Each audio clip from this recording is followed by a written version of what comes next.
जी ने समस्त कथा श्रवण कराई है।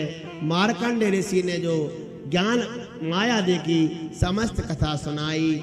और सुखदेव जी ने परीक्षित को पूरी भागवत कहने के बाद में पूछा, क्यों भैया परीक्षित, अब तो मरोगे क्या? परीक्षित से पूछे सुखदेव जी ने, तो मरोगे क्या? अगर कोई आपसे पूछे तुम मरोगे तो क्या कहोगे तुम? क्यों? अगर कोई आपसे पूछे कि तुम मरोगे क्या, तो तुम्हारा जवाब क्या होगा?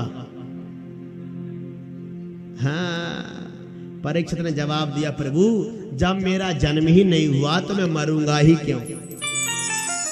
ये परीक्षित को आभास हो गया भागवत सुनने के बाद कि जो जीव है ना ये नित्य है महाराज। जीव नित्य के कारण रोबा। राम जी ने यही तो ज्ञान दिया था बाली की पत्नी तारा को कि जीव कभी भी मरता नहीं है, जीव अमर है। इसलिए जी अमर कथा है जो व्यक्ति को अमरता का ज्ञान करा दे। परीक्षित से प्रश्न पूछा और फिर सुखदेव जी महाराज भाष्य महाराज अब विदा होकर के गए हैं। अब आपके लिए हम संपूर्ण भागवत श्रवण करा देते हैं। पर जन्मे जब फिर परीक्षित राजा बैठ गए महाराज आसन लगा करके और सर्प डसने के लिए आया।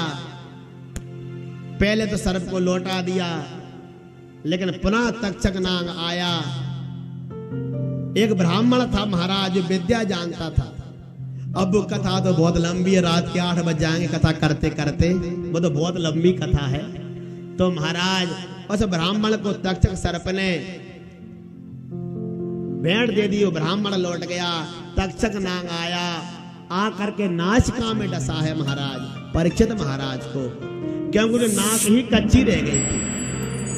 परीक्षित का शरीर जला, उनको मुक्ति प्राप्त हुई है। बोलो भागवत महापुराण की जय। पर जन्मेजय राजा ने यज्ञ किया, और जन्मेजय राजा ने जब यज्ञ किया सर्पों को उसमें भस्म कर रहे थे, तभी आस्तिक मुनि ने आकर के उनको रोका है। जो आस्तिक मुनि का नाम लेते हैं उनके घर में सर्प कभी भी नहीं आते। जो आस्तिक मुनि की आन दे देते हैं तक तक सर्प उनके घर से भाग जाते हैं। अब आइए हम आपके लिए संपूर्ण भागवत सुना रहे हैं। तो जिनके सर न ढके हो सर ढक लें, तौलिया हो रुमाल हो अपने मस्तक पर डाल लीजिए और आपको पूरी भागवत सुनने का फल मिलेगा। 5 मिनट की भागवत और है, और इसके बाद में सब व्यास पूजन करना,